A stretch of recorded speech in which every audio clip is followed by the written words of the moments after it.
آله وأصحابه الذين اجتبى سبحانك لا علم لنا إلا ما علمتنا إنك أنت العليم الحكيم رب يسر ولا تعسر اللهم تمم بالخير آمين اللهم آمين أما بعد Alhamdulillah, syukur kepada Allah. Alhamdulillah, sehat pun dapat, ilmu pun dapat. Li'an taghdua fatata'allama baban minal ilmi khairul laka min an tusalliya alfa raka'ah. Kamu keluar dengan tujuan untuk mempelajari satu bab daripada bab-bab ilmu, maka itu adalah lebih baik berbanding kamu melaksanakan solat 1000 rakaat. Kita nak solat 1000 rakaat, jauh tidak mampu sepenuhnya, tapi bila kita hadir majlis ilmu besar fadilatnya. Apa tajuk kita pada petang ini? Jiwa tenang, umur berkat. Dua nikmat besar Allah beri kepada kita ni. Kalau kita dapat dua-dua ni, nikmat dia terlalu besar. Lebih besar dari rumah kita, lebih besar dari harta kita, lebih besar daripada tanah dan juga aset yang kita ada, lebih besar daripada kenderaan kita. Kalau jiwa tenang, umur berkat, jauh lebih besar daripada apa yang kita miliki. Jadi hari ini kita akan tengok dan lihat sama-sama apakah yang dimaksudkan dengan jiwa tenang. Kita berdoa mudah-mudahan yang hadir petang ni jiwanya tenang. Wallahu alam. Rosalinda Hussein, Sabariah Kamin, mudah-mudahan jiwanya tenang. Syah Azizah, Yuzra Linda, Zaila Masrur, mudah-mudahan yang lain pun jiwanya tenang. Baik, kita lihat sama-sama apa yang ada di paparan kita. Yang pertama, tenang itu harganya mahal, sehingga tidak dapat dinilaikan secara wang ringgit. Tenang itu mahal, kita kena tahu. Tak boleh bayar dengan duit, sebab dia terlalu mahal. Dan tidak ada harga dalam pasaran yang boleh membeli dan membayar ketenangan. Sebab terdapat ramai contoh hidup di dunia ini yang Allah berikan dia dari segi harta sangat banyak, tetapi ada satu yang dia tak mampu beli, iaitu ketenangan dalam hidup, ketenangan di dalam jiwa dia melalui kehidupan. Dia tak mampu beli. Dan dia tak tahu nak beli dengan mata wang apa, nak menggunakan harta yang mana, nak menggunakan berapa banyak nilaian harta yang boleh dia korbankan. Sebab itulah disebutkan ketenangan itu amat mahal sekali harganya, sehingga tak boleh nak dinilaikan dengan wang ringgit. Siapa yang Allah berikan ketenangan, maknanya Allah berikan dia sebuah kekayaan yang amat luar biasa. Cuma yang membezakan ialah bagaimana dia menilai nikmat ketenangan itu. Kalau ada orang melihat nikmat ketenangan itu tidak penting, maka pada dia ketenangan itu tak perlu. Tetapi suatu masa dalam dia menyombongkan diri, tidak mengejar ketenangan, nanti Allah akan uji dia dalam keadaan berat tanggungan jiwa dia ketika mana dia tak dapat ketenangan. Jadi ketenangan tu pada dasarnya adalah sesuatu yang amat mahal nilainya. Baik. Ketenangan dengan syukur ada tak hubungan dia? Ada. Kerana dia seiring dan semakna dengan syukur. Bila kita mengajak, marilah sama-sama kita bersyukur kepada Allah, maknanya kita melalui track yang sama untuk dapat ketenangan. Kalau kita kata kita hendaklah memperbanyakkan syukur kepada Allah, orang yang bersyukur, dia berada pada orbit yang sama, track yang sama, jalan yang sama untuk dia mendapatkan ketenangan. Ketenangan yang kita maksudkan tu apa? Ketenangan jiwa, ketenangan rohani. Sebab itu jiwa ni, kalau dia tak tenang, lawan dia apa? Lawannya jiwanya sakit. Gundah gulana ke? Ya, sakit. Dia rasa gemuruh ketakutan ke? Ya, sakit. Dan orang yang jiwa yang tidak tenang, dia rasa resah, rasa gelisah, rasa ragu-ragu, rasa tidak yakin, rasa serabut, rasa tertekan, rasa dikacau, rasa diganggu, rasa rimas, rasa macam-macam rasa. Jadi akhirnya jiwa dia tak tenang. Lawan kepada jiwa tenang ialah kita sebut sebagai jiwa yang sakit. Tapi bukan maknanya gila. Bukan mesti gila. Ada orang faham bila sakit jiwanya maknanya gila. Tak mesti. Tak mesti. Gila ni lebih kepada urusan akal. Sekarang kita bukan cerita otaknya. Bukan cerita pandai tak pandai dia. Tapi kita cerita ni dalaman kita yang namanya jantung hati kita. Jadi orang yang jiwanya tenang di sini. Dan orang yang jiwanya sakit, tidak tenang di sini juga. Apa tanda kalau seseorang itu memiliki jiwa yang sakit? Ataupun jiwa yang tak tenang? Mesti ada tanda. Tanda dia dua. Ada dua tanda, kita tengok diri kita, sebenarnya kita belum cukup tenang. Atau mungkin tidak tenang. Yang pertama, kita mudah menyakiti orang. Percakapan kita mudah menyakiti orang. Cara pandang kita, jelingan kita, kerlingan mata kita, kenyitan mata kita mudah menyakiti orang. Buat mulut muka kita, memek muka kita mudah menyakiti orang.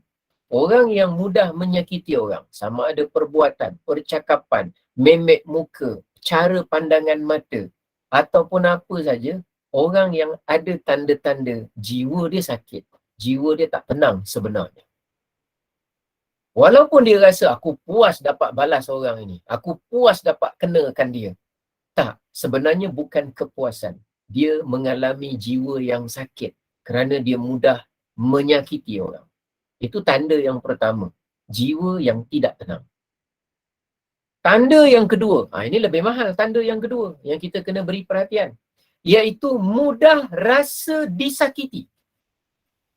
Ini yang paling bahaya, lebih bahaya daripada yang awal. Ada orang pernah mengadu macam ni. Dia kata, saya ni tak tahulah kenapa ya Ustaz. Saya kalau pergi mana-mana, orang semua pandang serong kat saya. Orang macam tengok saya tu macam orang tak berapa berkenan dengan saya. Orang tengok saya, semua orang bila tengok saya, dia macam tahu je masalah saya. Semua orang, macam saya rasa semua orang dah tahulah rahsia saya Ustaz. Orang semua tengok saya lain macam saja. Bila saya perhatikan, ketika dia berada kat situ, orang lain tak ada pun tengok dia lain macam apa pun. Sebenarnya dia yang mudah rasa disakiti. Dia yang rasa orang lain, orang tengok dia lain macam. Padahal orang tengok macam biasa saja. Kenapa dia mudah rasa disakiti? Kerana jiwa dia yang sakit. Padahal orang tak pandang lain macam pun. Saya pergi mana-mana, orang asyik tak suka saya je Ustaz. Padahal saya siasat-siasat, tak ada orang pun yang tak suka dia. Dia mudah sangat rasa disakiti. Masalah pada dia, bukan pada orang. Sebab tu kalau ada orang bercakap sesuatu, kita kena hati-hati dan siasat. Tak mesti bila dia kata, saya pernah ziarah bersama-sama orang lain lah. Satu orang yang dah agak berumur. Bila kita datang ziarah, sebelah dia ada katil pesakit yang lain. Kita pun menegurlah, santuni orang tua. Kita kata, apa khabar makcik, sihat? Mudah-mudahan sihat, insya-Allah. Memang berat sikit ujian sakit ni. Mudah-mudahan nanti dapat discharge, selesai keluar nanti dengan baik. Makcik macam mana dekat sini? Keluarganya ada datang-datang kunjung? Itulah tuan, itulah encik. Harapkan anak, memang tak adanya lah nak datang. Makcik ni hidup kat dunia ni dah macam hidup kat kubur, orang tak nak datang, kata dia. Apa cara membaca kita di peringkat awal? Kalau kita dengar perkataan seseorang begitu, kita pun cakap, kesian makcik tu itulah anak-anak zaman sekarang. Bila mak sakit seorang pun tak nak tengok. Kita ambil perkataan dia, terus kita buat kesimpulan. Itu kerana ketidakbijakannya kita menghadapi keadaan tu. Patutnya kita siasat. Sebab setelah kami siasat pada ketika itu, kami siasat tanya dengan nurse yang bertugas di kaunter tu, dia kata, encik, sebenarnya makcik tadi tu dia memang macam tu encik. Anak dia baru kejap tadi datang. Yang sulung baru datang, yang kedua pun datang. Bawa macam-macam encik. Dia cakap dengan cik apa? Dia kata dengan saya, anak dia langsung seorang tak datang. Macam mana? Sama ada dia menipu, atau dia hilang ingatan, atau jiwa dia sakit. Dia rasa orang tak datang, dia rasa orang tak suka, dia rasa orang tak melawat. Akhirnya dia buat kesimpulan diri dia sendiri, dia mudah rasa disakiti oleh orang. Padahal sebenarnya jiwanya sakit. Dia tak ada ketenangan jiwa. Sebab tu tanda jiwa sakit ni bukan menyakiti orang saja. Mudah sangat kecil hati. Mudah sangat kecil hati, mudah sangat ambil hati, mudah sangat merajuk hati, terlalu mudah. Malah dia rasa orang tak suka, dia rasa orang boykot, dia rasa ada orang nak dengki, dia rasa orang mungkin khianat dia. Terlalu banyak rasa yang tak ada asas. Yang mana kalau kita siasat sebenarnya bendanya tak ada. Itu tanda jiwa juga tak tenang. Jadi kita jangan ingat orang yang jiwa sakit ni suka menyakiti orang saja. Yang mudah sangat rasa dia mengadu. Sikit-sikit mengadu. Saya ni tak tahulah, pergi ke mana-mana orang memang tak berkenan dengan saya. Orang semua cemburu. Ada orang cakap macam ni, Ustaz, saya ni tak tahulah, mungkin saya ni ada kelebihan, tapi saya pergi mana-mana semua orang cemburu dengan saya. Padahal tak ada orang cemburu dengan dia. Dia rasa dicemburui. Hati-hati kita. Jadi tanda jiwa kita sakit, ini bukan gila, bukan sakit jiwa maksud saya. Jiwa sakit maknanya ada penyakit hati, tidak tenang. Mudah disakiti, pada masa yang sama mudah juga menyakiti orang lain. Mudah rasa disakiti, padahal dia tidak disakiti. Maksud saya mudah disakiti tu mudah rasa disakiti. Sebab tu kita perlu ketenangan jiwa. Macam mana nak dapat? Tenang tu apa? Inilah kita nak cerita petang ni. Boleh ke tak boleh saya cerita ni? Mudah-mudahan boleh lah, insyaAllah. Okey, baik, mudah-mudahan insyaAllah kita dapat sedikit kita sebut tips lah ataupun cara untuk kita hadapi sama-sama. Baik, seterusnya ada kajian yang dibuat, iaitu dapatan-dapatan kajian, pemerhatian dibuat oleh sebahagian pakar-pakar yang membuat satu jangkaan lah, bukan ramalan lah, tapi satu pembacaan yang mana dijangka pada tahun 2030. 2030. Sekarang berapa? 2022. Pada tahun 2030, dijangkakan sakit yang berkaitan dengan jiwa, kemurungan, kesedihan, ketakutan, rasa tidak ada bahagian, rasa tidak berguna dalam kehidupan, putus asa dengan rahmat Allah, rasa bila suami tak ada terus tak boleh hidup, rasa bila anak jauh rasanya macam patah hati terus tak boleh hidup. Sakit yang jenis macam tu berkaitan jiwa ni bakal menduduki carta sakit kedua tertinggi selepas sakit jantung di negara kita, dijangka begitu. Berat tak berat ni? Lepas tu kita kena bersedia dari sekarang. Saya kena bersedia dari sekarang. Bersedia macam mana? Dengan ilmu, dengan amal. Supaya bila sampai masa diuji oleh Allah dengan sakit yang seperti itu, kita bersedia. Kita tak kata kita mampu tangani, kita tak tahu. Kerana itu kehendak Allah. Tugas kita membuat persediaan. Apa sepatutnya yang saya faham tentang jiwa yang tenang. Penting sangat jiwa yang tenang. Sebab kalau tidak, kalau kita tak buat persediaan, nanti akan berlaku sesuatu keadaan na'udzubillah. Bila anak kita tak balik lama tak balik saja, kita dah rasa macam kita tak berguna, kita rasa kita ditinggalkan keseorangan. Padahal kalau kita berfikir secara jiwa yang hidup, jiwa yang tenang, jiwa yang terisi, cara fikir dan cara mempertimbangkan tak macam tu.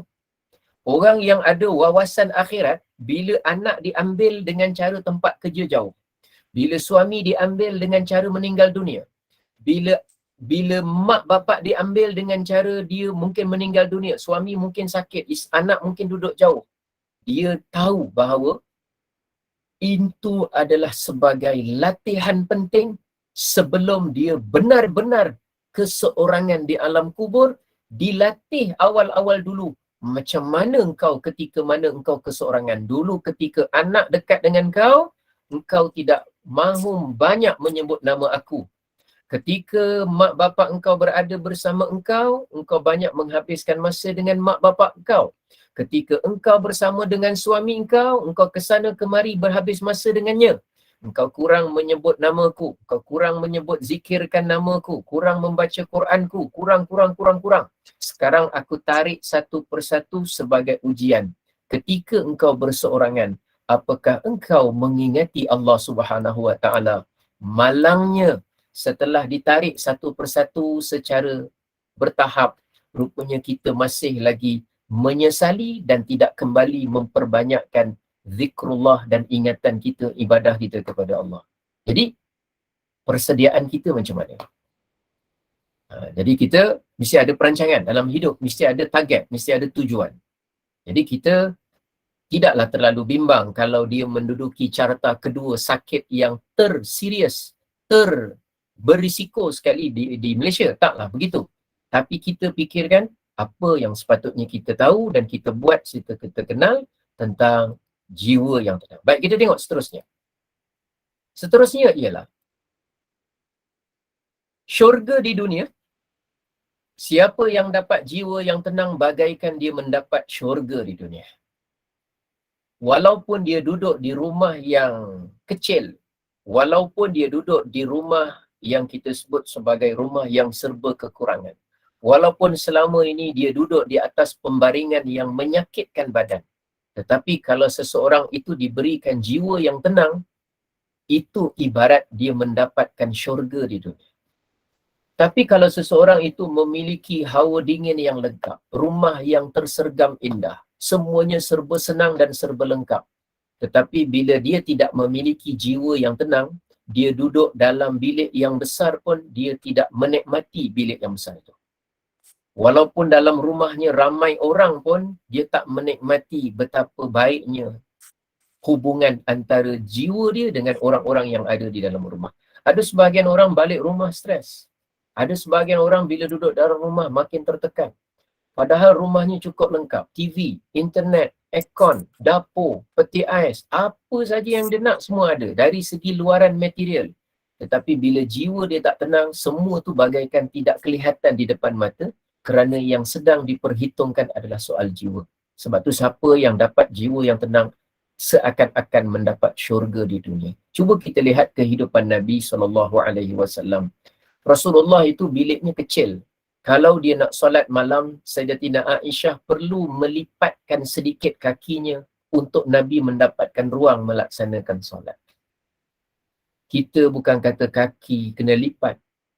Kalau kita bentang semua tika kita pun masih ada ruang lain untuk kita laksanakan solat. Baginda Nabi ketika berbaring di atas pembaringan sampai berbekas belakang badannya dengan bekas pelepah-pelepah kurma. Sehingga Sayyidina Umar ketika datang melihat badan Nabi berbekas pelepah kurma, maka Sayyidina Umar menangis melihat seorang Nabi sampai begitu sekali. Tetapi adakah baginda Nabi tidak bahagia? Rasulullah orang yang paling bahagia. Apakah Rasulullah tak tenang? Rasulullah jiwa yang paling tenang di dunia dan di akhirat. Kerana baginda Nabi dikurniakan jiwa yang tenang, itu ibarat syurga sebenarnya di dunia ini. Seterusnya kita lihat.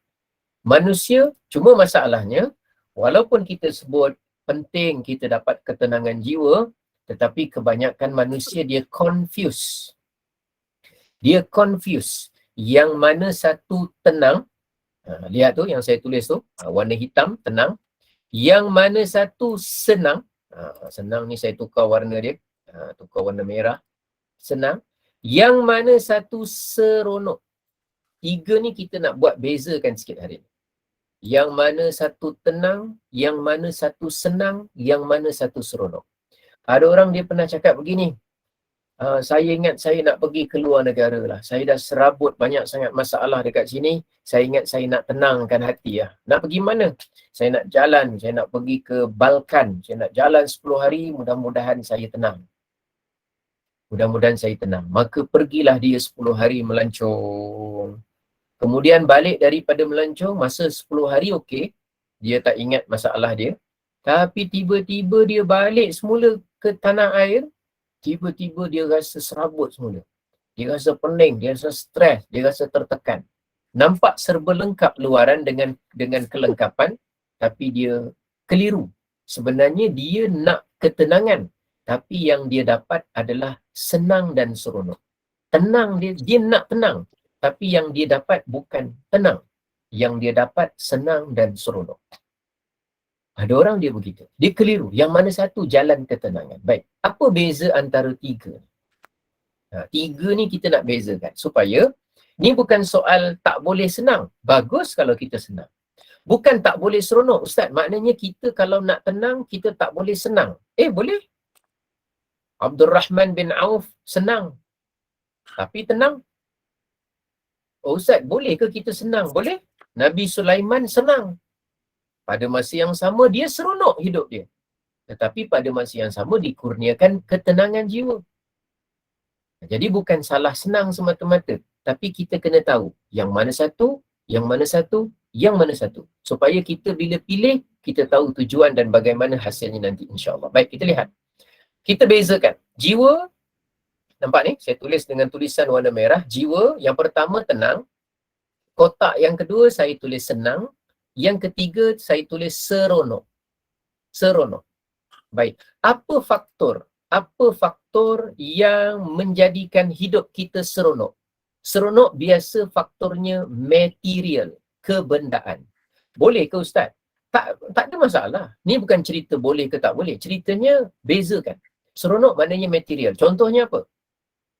Contohnya kalau kita dapat pergi melancong, kita dapat beli handphone baru, kita dapat beli handbag baru, kita beli baju baru, kita pergi jalan-jalan, kita pergi makan-makan, kita pergi beli-beli barang, shopping-shopping, kita pergi bersia-sia ataupun pergi trip ke sana, trip ke sini, seronok sana, tak kisah.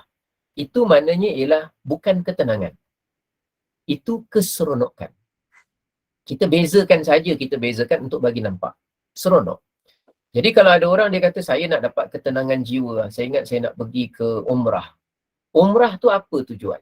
Kalau semata-mata jalan, kalau semata-mata tengok, kalau semata-mata beli, kalau semata-mata makan, kalau semata-mata ambil gambar, itu namanya seronok, bukan tenang. Yang kedua apa? Senang. Senang macam mana pula? Senang biasanya faktor dia ialah makhluk, manusia. Manusia lah. Bukan makhluk, manusia. Maknanya kita ni kalaulah suami kita tak kerja outstation selalu ada dengan kita, senang kita sikit. Kalau isteri kita ni tak adalah sibuk ke mana ke sini, ada dengan kita, senang. Kalau anak kita selalu balik jengah kita, senang hati kita. Kalau cucu-cucu kita tu selalu telefon kita, senang kita. Itu contoh-contoh. Kalau mak kita sihat, kita pun senang nak ziarah mak kita, senang hati kita. Jadi tu maknanya hati kita senang, jiwa kita senang. Jadi faktornya biasanya ialah apa? Manusia biasanya. Tapi macam mana tenang? Tenang bukan pada kebendaan, material, beli aiskrim ke, beli barang ke. Bukan itu sebenarnya. Kalau tenang bukan pada makhluk. Anak-anak semua balik. Jiwa memang senang, tapi belum tentu tenang. Ada orang anak balik, lagi dia sakit kepala. Anak minta duit, anak asyik mengadu masalah rumah tangga. Anak pula buat masalah pula dengan anak yang lain. Anak pula bergaduh dengan ipar dia, menantu kita juga. Bukan tentu. Untuk dapat ketenangan bukan melalui manusia-manusia dan bukan melalui material benda-benda. Bukan ketenangan. Habis Ustaz, manusia tu tak boleh ke? Saya tak kata tak boleh. Saya cuma kata bukan jalannya. Habis Ustaz, tak boleh ke kita beli barang-barangan baru seronok-seronok? Saya tak kata tak boleh. Saya kata bukan jalannya. Kalau kita nak seronok, terserah kita. Kalau kita nak senang, terserah kita. Tetapi kalau nak tenang, jalan dia ini. Kalau nak tenang, jalan dia ini. Jalan yang kita nak sebut ni. Jadi, apa jalan ketenangan? Kita tak boleh tahu sendiri melainkan siapa yang cipta kita yang boleh bagi tenang pada kita. Siapa yang cipta kita? Dia tahu A sampai Z tentang kita. Allah yang beritahu kita macam mana nak jalan ketenangan. Kita selama ni guna nafsu kita. Kita rasa jalan akan tenang. Kalau aku jauh lari dari rumah, aku akan tenang. Kalau aku tak menghadap lagi menantu aku tenang. Kalau aku tak menghadap lagi besan aku akan tenang. Siapa kata? Kita mungkin merasa senang. Kita mungkin akan merasa seronok. Tapi jiwa yang tenang, bukan begitu jalannya. Okey, baik. Habis jalan dia macam mana? Jawapan dia mesti dari Allah. Kalau jawapan dari Allah, mestilah dari Al-Quranul Karim, yang mana Allah Subhanahu wa taala berfirman dalam surah Al-Baqarah, ayat dalam Al-Quran, iaitu Allah Subhanahu wa taala berfirman, apa ayat dia? Alladzina amanu wa tatma'innu qulubuhum bi dzikrillah. Orang-orang yang beriman. Nampak tu?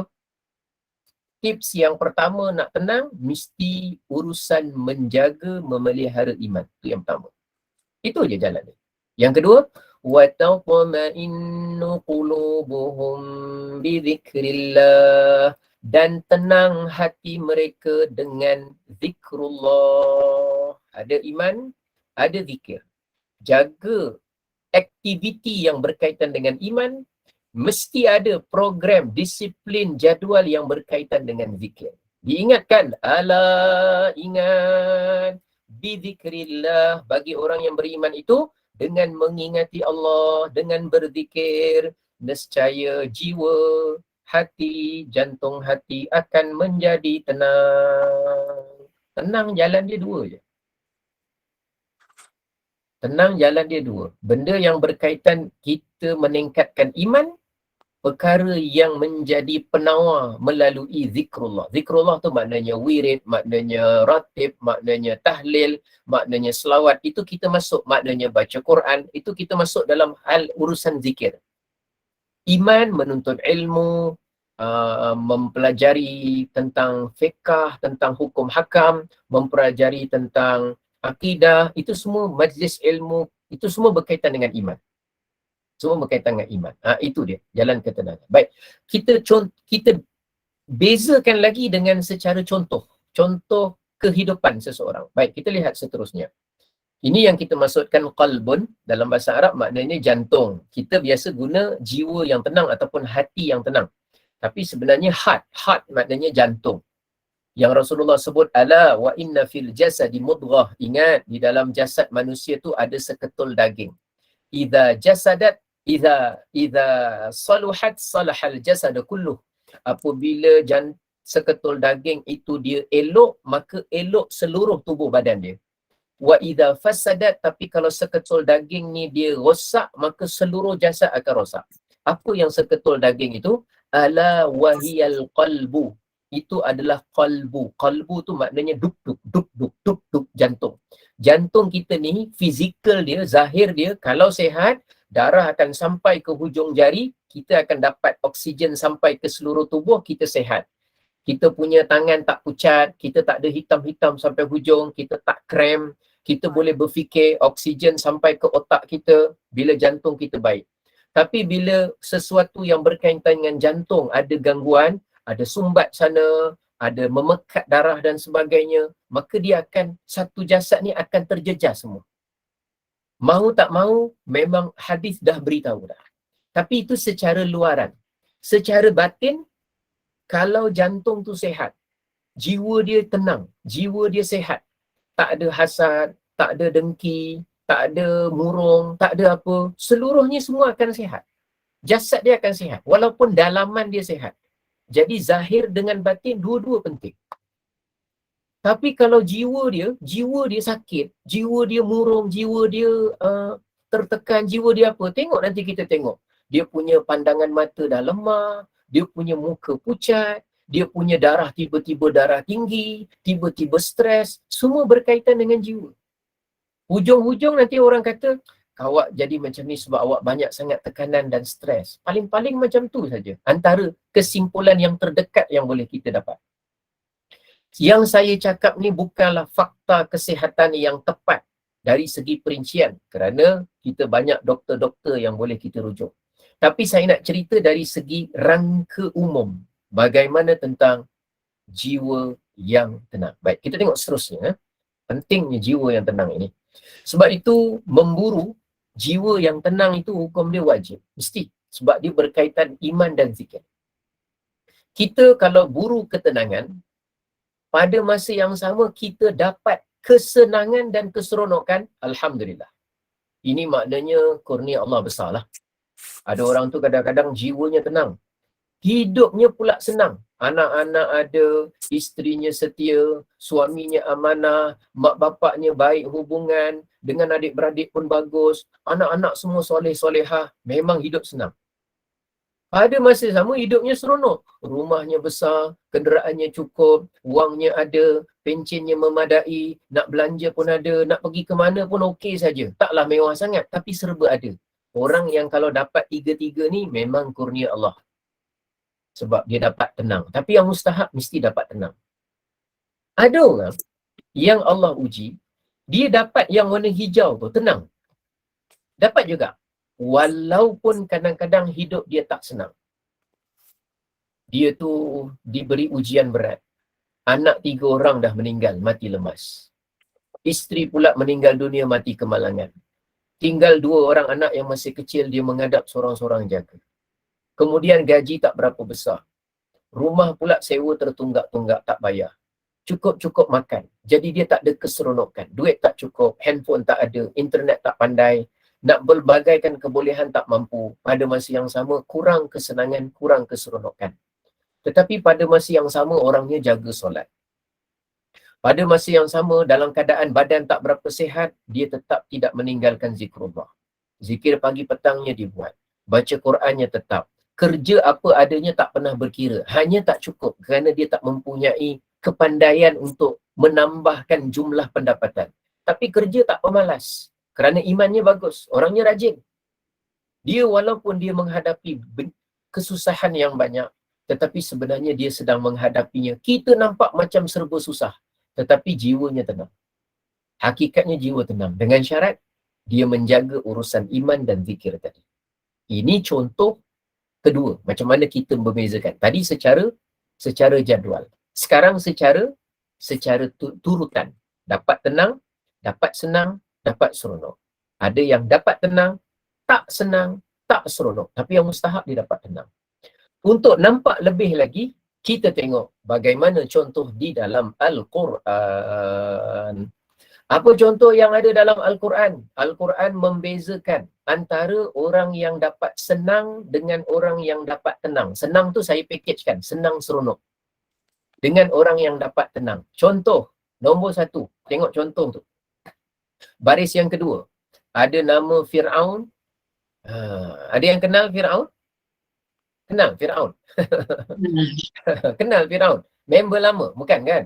Allahu Akbar. Fir'aun ni musuh lah. Musuh Allah, musuh Nabi Musa kan? Fir'aun. Baik. Yang kedua apa tu? Qarun kan? Qarun ni siapa? Sepupu Nabi Musa. Sepupu Nabi Musa. Dia asalnya orang miskin kan?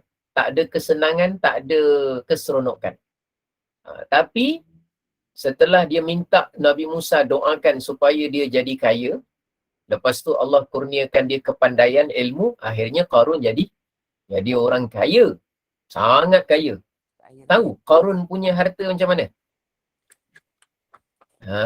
Siapa kat sini yang ada simpan peti besi duit sebesar banglo 2 tingkat? Ada yang simpan duit, dia punya dalam peti besi dia besar rumah 2 tingkat. Ada kat sini? Siapa? Tak ada. Tu. Tak ada. Allahu Akbar. Tahu tak Qarun ni? Qarun ni, dia ada satu gedung tempat simpan harta. Gedung simpan harta. Baik. Tempat simpan harta dia tu ada satu pintu besar. Nak masuk dia mesti ada pintu besar. Pintu yang amat, kira kata macam pintu gerbang besar. Nak buka pintu masuk tempat simpan harta dia. Dan pintu tu dia ada kunci. Kena tengok kunci? Kunci, kalau kita ada master key ke ada kunci peti besi kan? Kunci nak buka pintu tu, kalau nak buka pintu, kunci itu mesti diangkat oleh berpuluh-puluh orang yang berbadan saluk. Kunci, bukan buka pintu. Kunci nak angkat je berpuluh-puluh. Agak-agak pintu dia besar mana? Dalam Quran disebut ma inna mafatihahu latanu bil usbati ulil quwwah. Disebutkan dalam Quran. bacaan saya kurang tepat tadi tu tentang ayat dia, tapi kuncinya tu nak buka, kena diangkat sekumpulan orang yang berbadan sasa untuk buka kunci dia. Kunci dia nak buka je pakai berpuluh-puluh orang. Itu belum baru kunci. Belum cerita pintu dan belum cerita harta dia. Maknanya dia diberikan kesenangan lah, senang cerita. Diberikan keseronokan oleh Allah. Material ada. Fir'aun tu apa yang tak ada? Material ada. Dari segi senang pun ada. Dia menteri cukup. Dayang cukup. Isteri dia sebaik-baik orang. Pemimpin wanita dalam syurga. Asia, Fir'aun tu. Diberikan senang, diberikan seronok. Istana ada, makan ada, minum ada. Ahli sihir pun ada. Tapi apa yang Allah tak beri kepada dia? Apa yang Allah tak beri? Bismillah. Anak. Anak betul. Tenangan. Tapi dia ada isteri. Orang dia ada. Isteri menteri. Yang Allah tak beri dia. Antara tiga. Allah beri tak dia seronok? Beri. Allah beri dia seronok. Seronok ni material. Ada istana. Ada sungai. Ada makanan. Ada yang berkaitan dengan keperluan ada. Ada batu-batu. Ada harta. Ada emas. Semua ada. Allah beri tak dia kesenangan? Manusia ada tak? Ada isteri, ada menteri, ada ahli sihir, ada dayang, ada hamba abdi Bani Israel. Tapi yang ketiga Allah tak beri dia. Kita nak bincang tiga. Kita nak bincang apa? Seronok, senang, tenang. Seronok Allah beri tak? Beri. Senang Allah beri tak? Beri. Allah tak beri dia tenang. Tenang tak ada. Iman dan zikir tak ada. Ini bahagian. Sebab tu kita, kalau ada orang kafir yang diberikan senang banyak, diberikan seronok banyak, kita tak perlu cemburu dengan kesenangan dan keseronokan orang-orang kafir. Tak perlu. Yang kita kena buru dan dapatkan ketenangan jiwa. Iman dengan zikir. Itu kerja kita. Kalau kita tak dapat senang, tak dapat seronok, yang penting dapat tenang. Tapi kalau dapat tenang, sekaligus dapat senang, sekaligus dapat seronok, kurnia Allah kepada kita, Alhamdulillah. Tapi jangan kita habis-habisan hidup 30 tahun, hidup 40 tahun, pagi keluar, malam balik, pagi keluar, malam balik. Sebenarnya otak kita ni semata-mata nak cari keseronokan dan kesenangan. Tapi kita tak buat macam tu dalam hidup kita. Pagi keluar, balik malam, pagi keluar, balik malam untuk urusan iman dan zikir. Kita belum pernah buat dalam hidup kita. Kita cuma selit-selit saja. Ujung-ujung malam adalah sikit majlis ilmu. Ujung-ujung siang adalah sikit begitu. Jadi kita kena tahu, oh rupanya aku mungkin selama ini berlebihan mencari kesenangan dan keseronokan, tetapi berlebihan mengharapkan ketenangan. Jadi aku kena cakap dengan diri aku, wahai jiwa, sabar. Banyak masa yang engkau telah habiskan selama ini memburu senang dan seronok. Tetapi engkau mengharapkan tenang lalu engkau belum dapat. Maka pada hari ini, wahai jiwa, sabar. Ketahuilah, selama ini jalan yang engkau cari bukan sepenuhnya membawa ketenangan. Banyak yang selama ini kita habiskan masa untuk senang dan seronok. Tetapi kita kurang. Maka mulai hari ini, wahai jiwa, kita sama-sama bergerak. Kita tambahkan urusan kita berkaitan iman dan zikir kerana kita perlu mendapatkan ketenangan untuk kita bawa ke alam sana, kembali kepada Allah dalam keadaan jiwa yang tenang. Ya ayyatuhan nafsul mutmainnah, wahai jiwa yang tenang, irji'i ila rabbiki radiyatan mardiyah. Kembalilah engkau kepada Allah dalam keadaan rida dan diridai oleh Allah Subhanahu wa taala. Itu disebut dalam surah yang lain, jiwa yang tenang. Baik, kita tengok terbalik pula. Selain daripada Fir'aun dengan Qarun, nama yang ketiga tu siapa tu? Nampak tak nama situ? Sebentar. Nampak kan? Ummu Jamil ada. Ummu Jamil. Ummu Jamil ni siapa? Ummu Jamil ni bukan adik kepada Abang Jamil. Abang Jamil tu cerita apa Mana butang baju Melayu aku? Madu 3. Madu 3 itu Abang Jamil. Ini Ummu Jamil ni isteri kepada siapa? Abu Lahab. Ummu Jamil ni, Ummu ni maknanya ibu, Jamil tu maknanya kecantikan. Beliau ni dikatakan digelar dengan gelaran Ummu Jamil kerana dalam zaman dia memang sangat lawa dan cantik.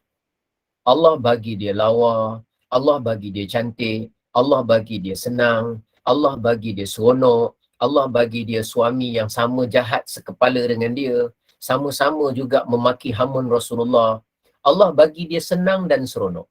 Senang sebab ada suami, ada anak-anak, ada keluarga. Seronok sebab dia cantik, dia lawa, duit banyak. Tapi Allah tak bagi dia ketenangan. Apa dia punya hasil dia? Wa mara'atuhu hammalatal hatab, dan istrinya besok dalam api neraka tukang bawa kayu api untuk bakar sama-sama dengan Abu Lahab. Jadi pentinglah mendapatkan jiwa yang tenang. Jiwa yang tenang apa tadi? Iman, zikir. Sebut dua je. Iman, zikir. Iman, zikir. Kita tengok contoh terbalik daripada senang dengan tenang, iaitu di garisan yang bawah. Nabi Ayub ni Allah tarik kesenangan, Allah tarik keseronokan. Ketika dia ditimpa sakit, hilang seronok, tak ada kesihatan. Terlantar baring, tak boleh bangun. Maknanya dia hilang keseronokan. Malah dia hilang kesenangan. Isteri larikan diri, anak larikan diri, keluarga tinggalkan dia sampai dia keseorangan. Tetapi soalan saya, dia tenang ke tidak?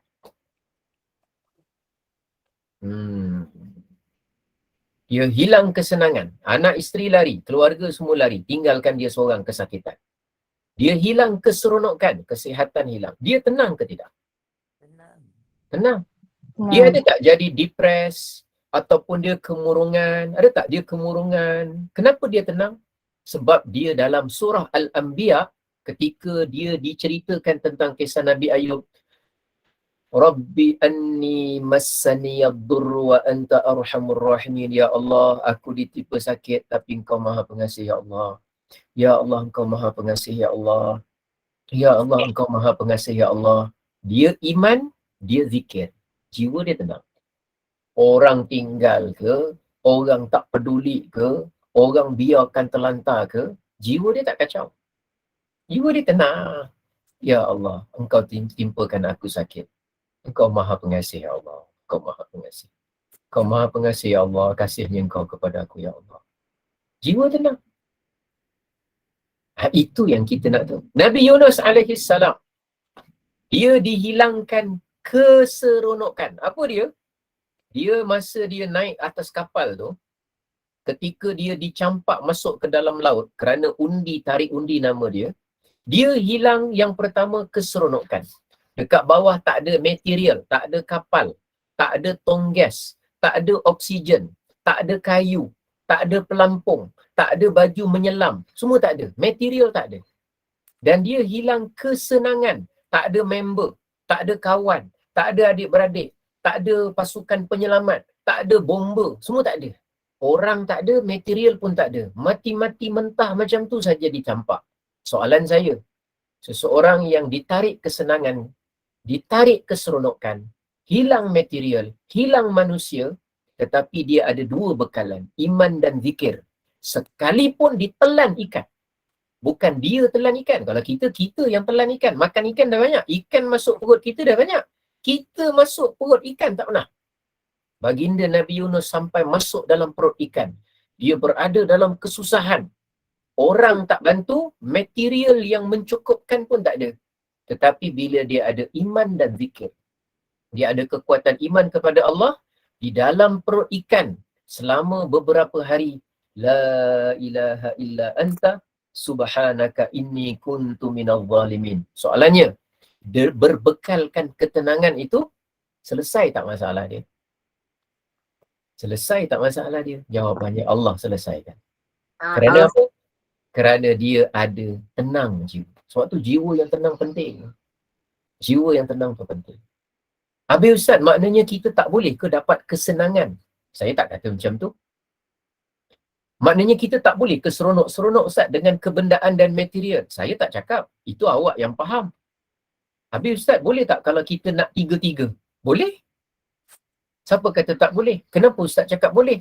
Saya cakap boleh kerana dalam Quran ada contoh pula hamba Allah yang dapat tiga-tiga. Dapat tiga-tiga. Siapa contohnya? Tadi saya dah sebut. Nabi Sulaiman alaihissalam. Nabi Sulaiman dalam kehidupan dia, ada tak dia dapat keseronokan material? Ada.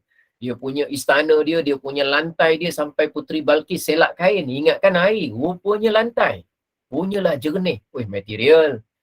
Kalau kata kenderaan Nabi Sulaiman bergerak daripada satu tempat ke satu tempat, kita pakai kereta, pakai kapal terbang. Nabi Sulaiman pakai angin. Lebih laju, lebih pantas, lebih special. Dari segi material.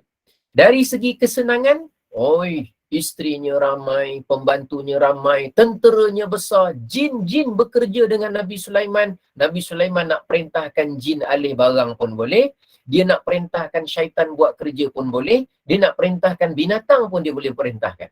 Maknanya dari segi kesenangan, serba ada dan keseronokan. Tapi dia tenang tak? Dia tenang. Macam mana? Kalau dia berzikir, Nabi Sulaiman, Nabi Daud kalau berzikir, semua binatang berhenti sama-sama berzikir dengan Nabi Sulaiman. Begitu juga anaknya Nabi Daud alaihissalam. Nampak? Jadi maknanya kita, yang penting contoh daripada tiga keadaan yang menyelamatkan kita di dunia dan di akhirat ialah kita kena dapat segera ketenangan jiwa. Mesti jaga sepanjang, jangan tunggu sampai umur tua. Nasihatkan anak-anak kita. Jangan tunggu sampai umur dah penat, dah pencen, baru kita nak mengaji, baru kita nak pergi majlis ilmu. Cakap dia, dari sekarang biasakan diri dulu dengan rutin-rutin tertentu majlis ilmu. Tak perlu banyak, tapi mesti menjinak. Tak perlu segera, tapi mesti cepat. Maknanya mesti ada rutin berkaitan iman. Orang akan ditanya. Sebab tu penting antara kualiti. Kualiti jiwa itu sebenarnya lebih berharga berbanding kuantiti harta. Memang mudah kita cakap. Memang mudah. Tapi sukar untuk orang memahami betapa pentingnya.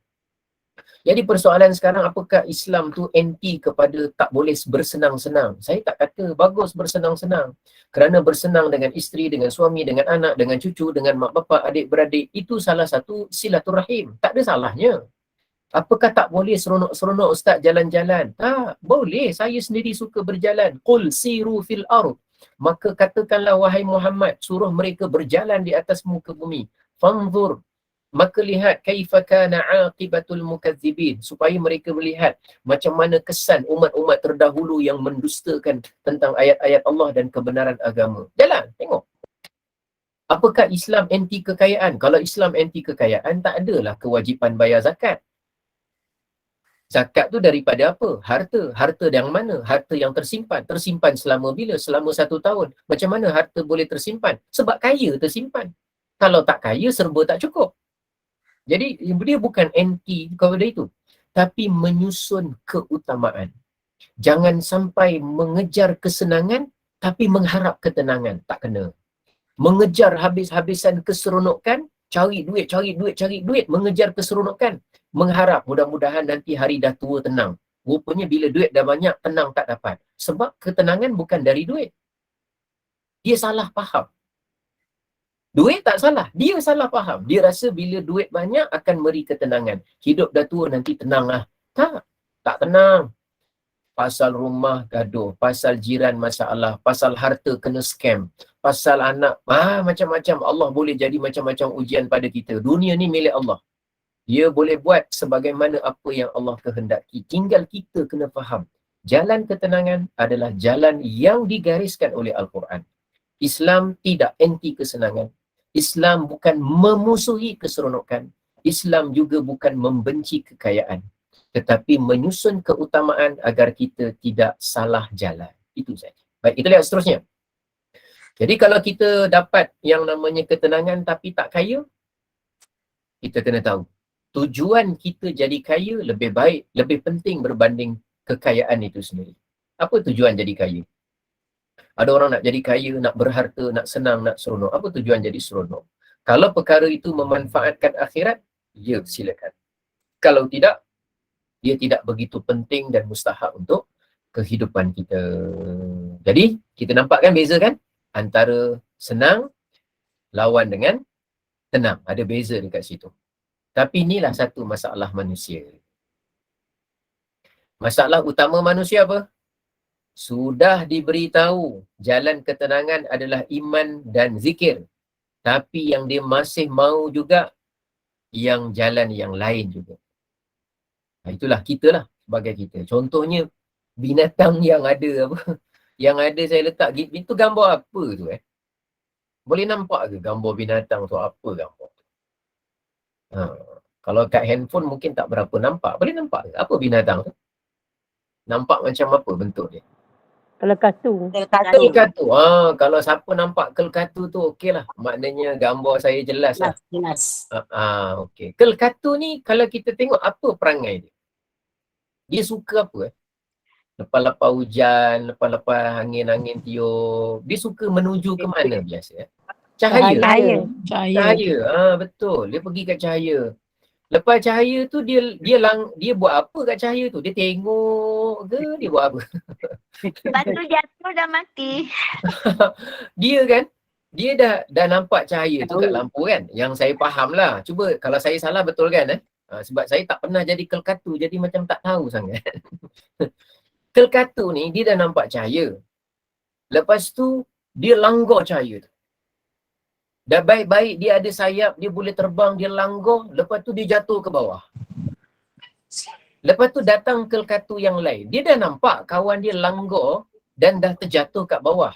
Kawan dia buat apa? Kawan dia tolong ke kawan dia langgar juga? Kawan dia langgar juga jatuh bawah. Kemudian lagi seorang pula.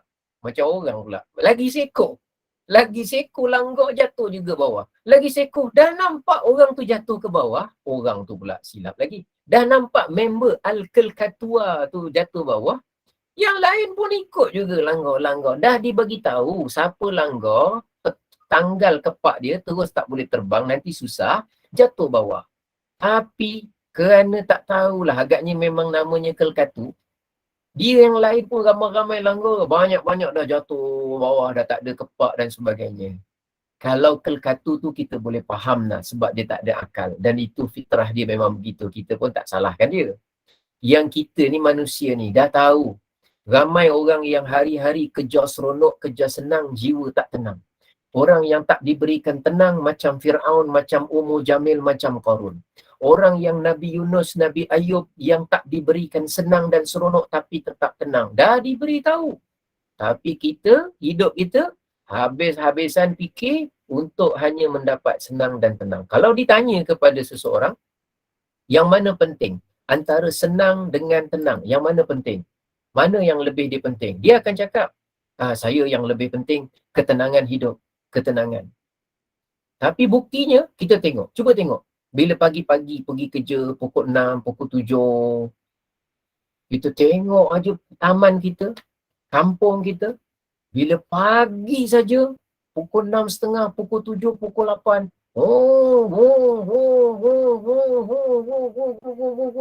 macam-macam orang. Ustaz, itu kan dia nak menunaikan kewajipan nafkah. Saya tak kata salah.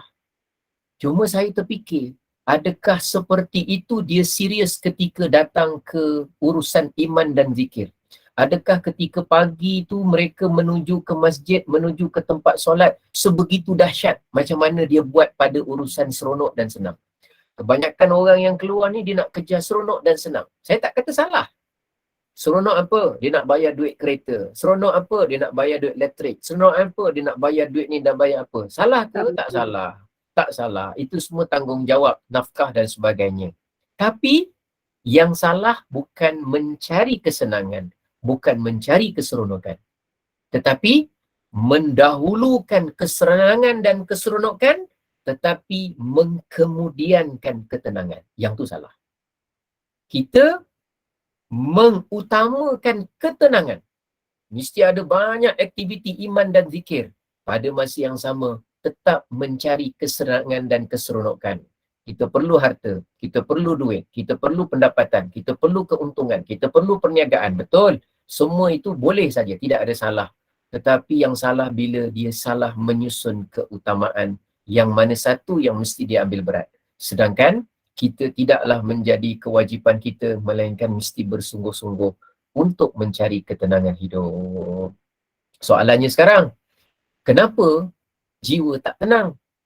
Kenapa ada orang hidup senang tetapi tak tenang?